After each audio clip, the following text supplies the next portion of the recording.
जब से भारत में संविधान हो गई। हाँ, जब से भारत में संविधान हो गई।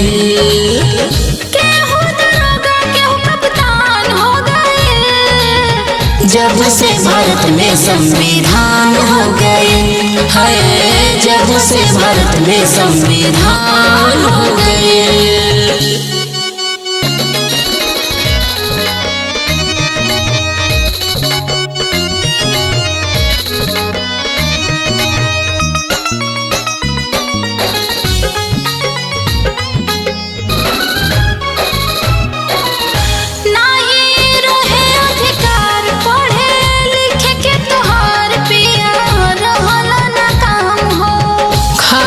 बनावल घर में झाड़ू लगावल रहे मेहरी के काम हो। नहीं रहे अधिकार पढ़े लिखे के तोहार पिया रहल ना काम हो। खाना बनावल घर में झाड़ू लगावल रहे मेहरी के काम हो। स्कूल के पीछे पढ़ लिख के भीम बाबा हमार लिखे संविधान हो। शिक्षा के भीमा जी दियोले अधिकार है, शिक्षा के भीमा जी दियोले अधिकार। अरे सब हमरे बाबा साहब के देन बा।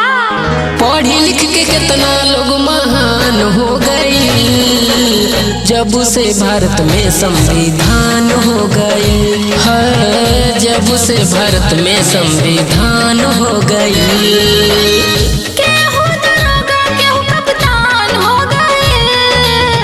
जब से भारत में संविधान हो गई है, जब से भारत में संविधान हो गई।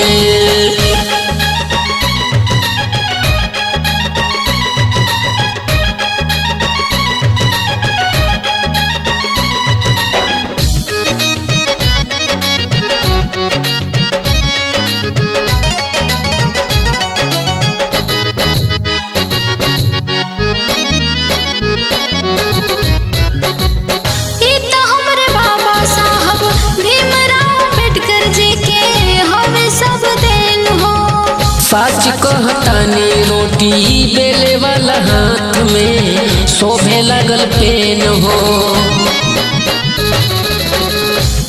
हमरे बाबा साहब भीमराव अम्बेडकर जी के हमें सब देन हो।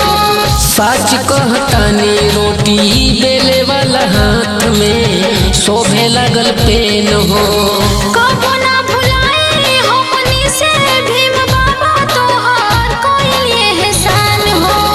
जवान कैले हमनी पर उपकार है, जवान कैले हमनी पर उपकार। सबकर जिंदगी संवर गई। झोपड़ी से सब कर मकान हो गई। जब से भारत में संविधान हो गई। हाँ, जब से भारत में संविधान हो गई।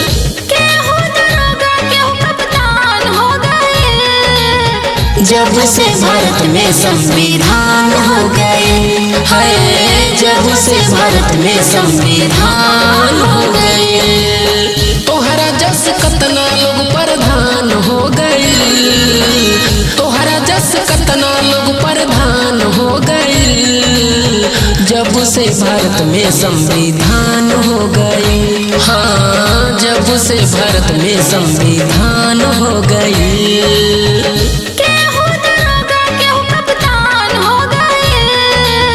जब से भारत में संविधान हो गई है, जब से भारत में संविधान हो गई।